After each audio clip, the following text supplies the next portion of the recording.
امریکہ کے صدر Donald Trump نے ایک بار پھر دعویٰ کیا ہے کہ پاکستان اور بھارت کے درمیان ممکنہ جنگ روکنا ان کی ایک بڑی کامیابی ہے۔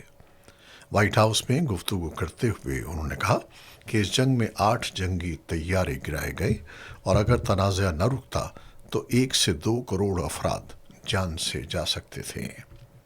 صدر ٹرمپ کے مطابق وزیر اعظم شہباز شریف نے بھی جنگ رکوانے پر ان کا شکریہ ادا کیا۔ انہوں نے واضح کیا کہ انہوں نے یہ اقدامات نوبل انعام کے لیے نہیں کیے۔ ٹرمپ نے روس یوکرین جنگ، غزہ کی صورتحال اور ایران پر بھی تبصرہ کرتے ہوئے کہا کہ امریکہ حالات پر گہری نظر رکھے ہوئے ہے۔